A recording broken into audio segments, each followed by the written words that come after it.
Hi all. ഇന്ന് നമ്മൾ പഠിക്കാൻ പോകുന്ന ടോപ്പിക് ആണ് ഗോസസ് ലോ. Gauss's law.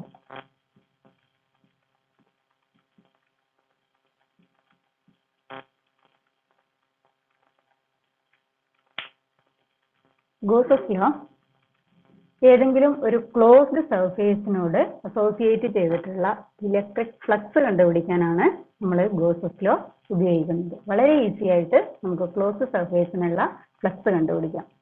അപ്പോൾ കഴിഞ്ഞ ക്ലാസ്സിൽ നമ്മൾ ഇലക്ട്രിക് ഫ്ലക്സ് എന്താണെന്ന് പഠിച്ചു. മാത്തമാറ്റിക്കലി എങ്ങനെ ഒരു സർഫേസിന്റെ ഇലക്ട്രിക് ഫ്ലക്സ് കാൽക്കുലേറ്റ് ചെയ്യാം എന്നുള്ളതും നമ്മൾ കഴിഞ്ഞ ക്ലാസ്സിൽ പഠിച്ചിട്ടുണ്ട്. അപ്പോൾ ഇന്ന് ഈ ഗോസസ് ലോ പറയുന്നതിന് മുമ്പേ ഇലക്ട്രിക് ഫ്ലക്സിന്റെ കാര്യം പറഞ്ഞപ്പോൾ കഴിഞ്ഞ ക്ലാസ്സിൽ ഞാൻ ഇലക്ട്രിക് ഫ്ലക്സിനുള്ള ഇക്വേഷൻ ഇങ്ങനെയായിരുന്നു എഴുതിയിരുന്നത്. Phi electric flux phi is equal to integral E dot ds. ഇതായിരുന്നു ലാസ്റ്റ് ക്ലാസ്സിൽ നമ്മൾ ഇലക്ട്രിക് ഫ്ലക്സ് കാൽക്കുലേറ്റ് ചെയ്യാൻ വേണ്ടി പഠിച്ച ഇക്വേഷൻ. ഇന്ന് ഇതിന് ചെറിയൊരു വ്യത്യാസം വരുത്തുന്നത് ഗോസസ് ലോ അപ്ലൈ ചെയ്യുന്നത് ഓൺലി ഫോർ ക്ലോസ്ഡ് സർഫേസ്. അപ്പൊ എൻക്ലോസ്ഡ് സർഫേസിന് മാത്രമാണ് ഗോസസ് ലോ അപ്ലൈ ചെയ്യാൻ പറ്റുന്നത്. അതുകൊണ്ട് ഫ്ലക്സ് കണ്ടുപിടിക്കുമ്പോൾ നമ്മളൊരു you have to mark a closed surface. You can read this as closed integral E dot ds. Okay. ആദ്യ സ്റ്റേറ്റ്മെന്റിലോട്ട് ഡയറക്റ്റ് പോകുന്നു. The total normal electric flux over any closed surface is equal to 1/epsilon 0 times net charge enclosed by the surface. You see this statement. So the mathematical form of this Gauss's law, we can write this as phi is equal to electric flux is equal to 1/epsilon 0 times net charge Q enclosed by the surface. Otherwise, we can also write this as closed integral E dot ds is equal to 1/epsilon 0 times net charge enclosed.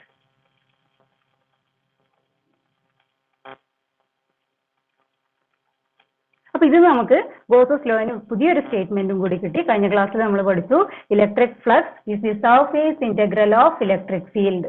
കഴിഞ്ഞ ക്ലാസ്സിൽ പറഞ്ഞിട്ടുണ്ട്. അപ്പോൾ Gauss's law വേറൊരു statement ആയി surface integral of electric field over any closed surface is equal to 1/epsilon 0 times the net charge enclosed by the surface. ഇതാണ് Gauss's തിയറത്തിന്റെ statement. ഇനി ഇതെങ്ങനെ പ്രൂവ് ചെയ്യാം?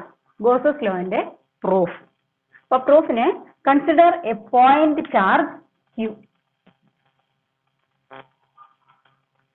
Consider a positive point charge Q in free space. Let P be a point at a distance R from this point charge Q. Q എന്നുള്ള ഒരു point charge free സ്പേസിലിരിക്കുന്നു.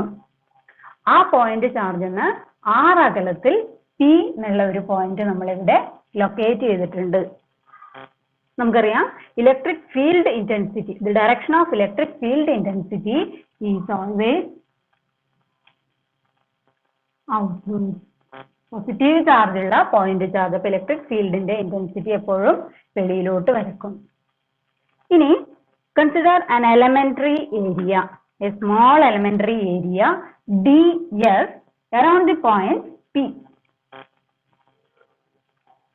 Small elementary area ds around the point P.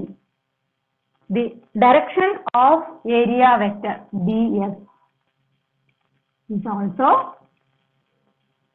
like this. You can see that the direction of E and ds are the same, or otherwise the angle between E and ds is 0. ഇനി imagine a spherical surface. Imagine a spherical surface with R as its radius and Q at its center. R റേഡിയസും Q സെന്ററും വരുന്ന വിധത്തിൽ നമ്മളൊരു spherical surface consider ചെയ്യുന്നു. നമുക്ക് മനസ്സിലാവും ആ spherical സർഫേസിലാണ് ഏതുള്ളത്, ഈ P എന്നുള്ള പോയിന്റ് അല്ലെങ്കിൽ DS എന്നുള്ള എലമെന്ററി ഏരിയ ഉള്ളത്. അപ്പൊ അതില് E എന്നുള്ളത് അങ്ങോട്ടാണ് ഡയറക്ഷൻ, DS ഉം അതേ ഡയറക്ഷനിലാണെന്ന് നമുക്ക് മനസ്സിലായി.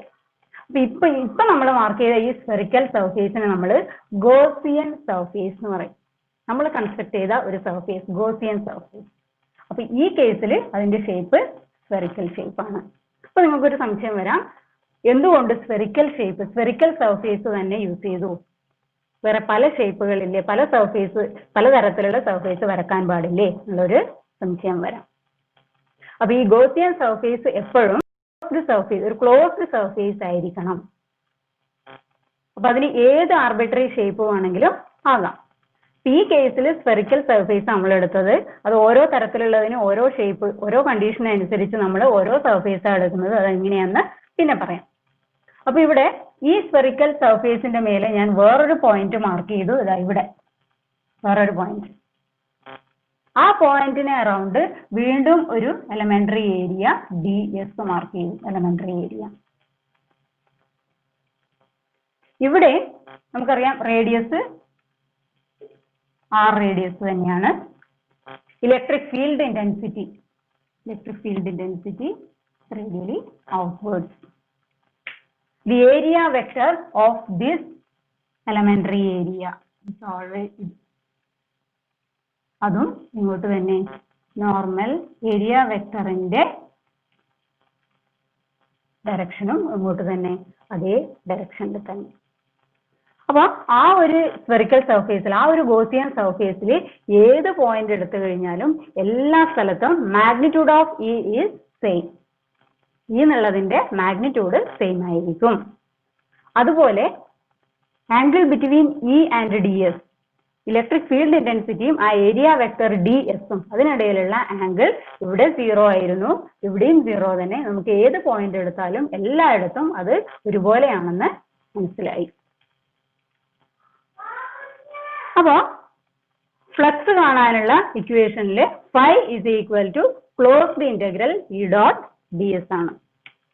നമ്മൾ കഴിഞ്ഞ ക്ലാസ്സിൽ പഠിച്ച phi is equal to closed integral E dot ds. ഇതിനെ നമുക്ക് എന്ത് എഴുതാം, ആ ഡോട്ട് മാറ്റി ഇതിനെ closed integral E ds cos theta. Here theta is the angle between E and ds. Here angle between E and ds is 0. Therefore closed integral E ds cos 0. You know that cos 0 is 1. Thus equation becomes as closed integral E ds. ഇതിനെ ഇങ്ങനെ എഴുതാം, ഈ electric field ഇന്റൻസിറ്റിന്റെ magnitude എല്ലായിടത്തും same ആണ്. അപ്പൊ ഈ closed integral ds, closed integral ds means the total surface area of this sphere. The total surface area of this sphere is 4 pi r square. The last class le നമ്മൾ പഠിച്ചു electric field intensity, ഒരു single charge, ഒരു point ചാർജിന് ചുറ്റും r അകലത്തിലുള്ള electric field intensity കാണാനുള്ള equation നമ്മൾ last ക്ലാസ്സിൽ പഠിച്ചു. എന്തായിരുന്നു ആ equation? Vector E is equal to 1/4 pi epsilon 0 into Q by r square into vector r. Here നമ്മൾ സ്മോൾ ലെറ്റർ Q അല്ല, ഇവിടെ നമ്മൾ ക്യാപിറ്റൽ ലെറ്റർ Q ആണ് എടുത്തിട്ടുള്ളത്. അപ്പൊ ഇക്വേഷൻ എന്തായി മാറി? Magnitude of E. മാഗ്നിറ്റ്യൂഡ് മാത്രം എടുത്താൽ മതി. അപ്പൊ നമ്മൾ എഴുതിയാൽ മതി 1/4 pi epsilon 0 into Q by r square. Already told that the closed integral ds is equal to yes, the total surface area of this sphere as 4 pi r square. 4 pi r square Q by epsilon 0. Therefore phi is equal to Q by epsilon 0. Hence the proof. So Gauss's law എന്താണെന്ന് പഠിച്ചു. Gauss's law നമ്മൾ prove ചെയ്തു കഴിഞ്ഞു. phi equal to 1/epsilon 0 into Q. phi equal to 1/epsilon 0 into q. ഇതിൽ ഞാൻ small letter q ആയിരുന്നു charge എടുത്തത്. ഇവിടെ പോയിന്റ് ചാർജ് മാർക്ക് ചെയ്തപ്പോൾ ക്യാപിറ്റൽ ലെറ്റർ q എടുത്തതുകൊണ്ട് ഇക്വേഷനിലെ q/epsilon 0 എന്ന് കിട്ടി. ഇത്രയാണ് ഗോസസ് തിയറത്തിന്റെ പ്രൂഫ്. ഹെൻസ് നമ്മൾ ഗോസസ് ലോ പ്രൂവ് ചെയ്തപ്പോൾ നമ്മൾ ഗോസിയൻ സർഫേസ് കൺസ്ട്രക്ട് ചെയ്തത് സ്ഫെറിക്കൽ ഷേപ്പിലായിരുന്നു. സ്ഫെറിക്കൽ സർഫേസ് ആയിരുന്നു നമ്മൾ വരച്ചത്. അപ്പോൾ എന്തുകൊണ്ടാണ് ഈ സ്ഫെറിക്കൽ സർഫേസ് നമ്മൾ കൺസ്ട്രക്ട് ചെയ്തത്, എന്തുകൊണ്ട് മറ്റു ഷേപ്പിൽ നമ്മൾ സർഫേസ് ഗോസിയൻ സർഫേസ് വരച്ചില്ല എന്നുള്ളത് എക്സ്പ്ലെയിൻ ചെയ്യാം. അപ്പൊ ഇവിടെ ഈ ഒരു സ്ഫെറിക്കൽ സർഫേസിൽ ഫീൽഡ് ലൈൻസ് ഇവിടെ മാർക്ക് ചെയ്തിട്ടുണ്ട്. നിങ്ങൾ നോക്കുക, ഇതാ ഇതിനകത്തുള്ള 5 ഫീൽഡ് ലൈൻസ് ഇവിടെ വരച്ചു വെച്ചിട്ടുണ്ട്. അപ്പൊ സ്ഫെറിക്കൽ സർഫേസിൽ ഇവിടെയുള്ള ഫ്ലക്സ് ഫീൽഡ് ലൈൻസിന്റെ എണ്ണം 5 ആണ്.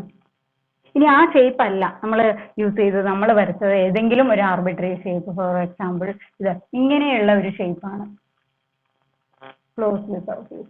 ഇങ്ങനെയുള്ള ഒരു ഷേപ്പാണ് നമ്മൾ യൂസ് ചെയ്തിരുന്നതെങ്കിൽ നമ്മൾ എങ്ങനെ ഫ്ലക്സ് കാൽക്കുലേറ്റ് ചെയ്യും? നോക്കുക, ഈ കേസിലും എന്ത് തന്നെയാണ്, സ്ഫെറിക്കൽ സർഫേസിൽ 5 ഫീൽഡ് ലൈൻസ് ആണ് ഉണ്ടായത്.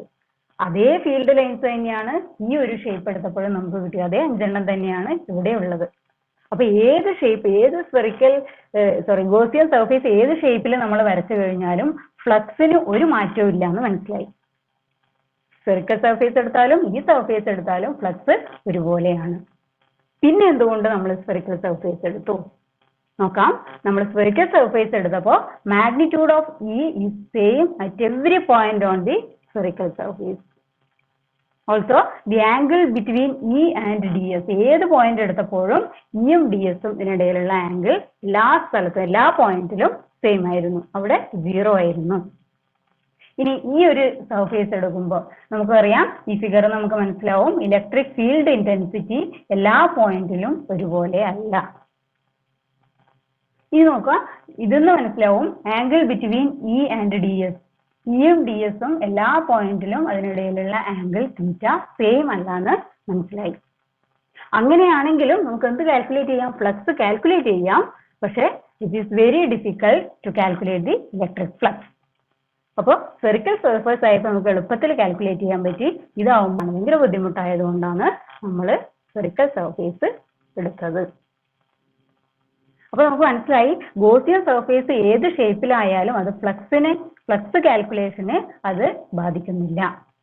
നമ്മുടെ എളുപ്പത്തിനനുസരിച്ചാണ് നമ്മൾ ഓരോ ഗോസിയൻ സർഫേസ് ഇമാജിൻ ചെയ്യുന്നത്. ഇപ്പൊ Q1 എന്നുള്ള ഒരു ചാർജ്, അത് ഒരു ക്ലോസ്ഡ് സർഫേസിനകത്താണ് ഈ Q1 എന്നുള്ള ചാർജ് ഉള്ളത്.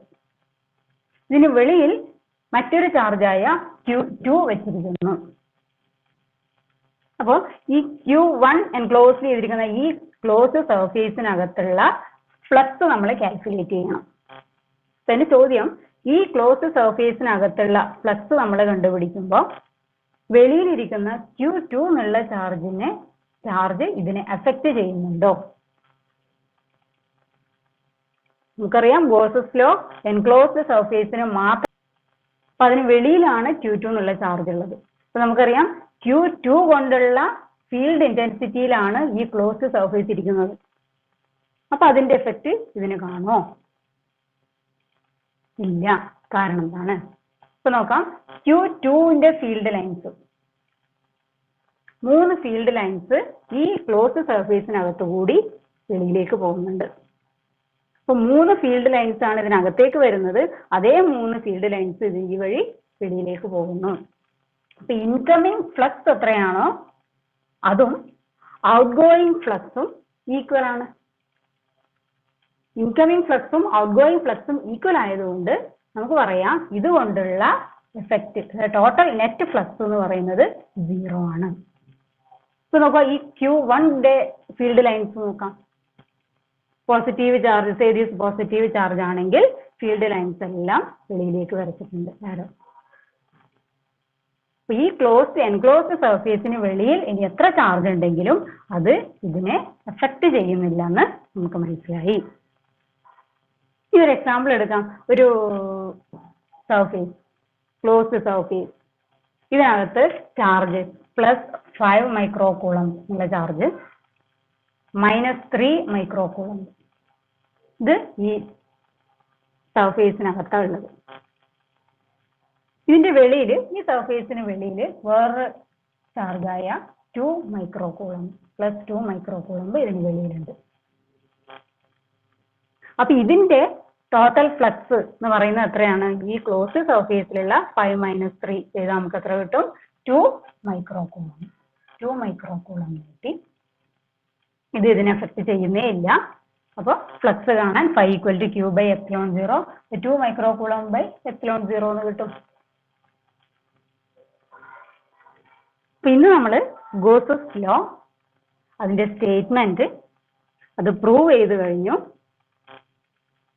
എന്തുകൊണ്ടാണ് ഓരോ കേസിലും ഓരോ തരത്തിലുള്ള ഗോസിയൻ സർഫേസ് നമ്മൾ എടുക്കുന്നത് എന്നുള്ള കാര്യം പറഞ്ഞു.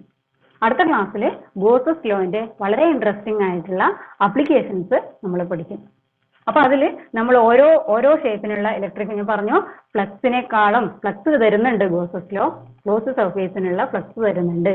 എങ്കിലും ചാർജ് ഡിസ്ട്രിബ്യൂഷൻ കാരണമുള്ള ഇലക്ട്രിക് ഫീൽഡ് ഇന്റൻസിറ്റി, ഡിഫറെന്റ് ഷേപ്സിനുള്ള ഇലക്ട്രിക് ഫീൽഡ് ഇന്റൻസിറ്റി നമ്മൾ കാൽക്കുലേറ്റ് ചെയ്യും അടുത്ത ക്ലാസ്സിൽ. അപ്പോൾ അതിൽ ഓരോ ഷേപ്പിനും നമ്മൾ ഓരോ ഗോസിയൻ സർഫേസ് ആണ് കൺസിഡർ ചെയ്യുന്നത്, ഇമാജിൻ ചെയ്യുന്നത്. അപ്പോൾ അത് എങ്ങനെയാണെന്നുള്ളത് നമുക്ക് അടുത്ത ക്ലാസ്സിൽ പഠിക്കാം. Okay, thank U.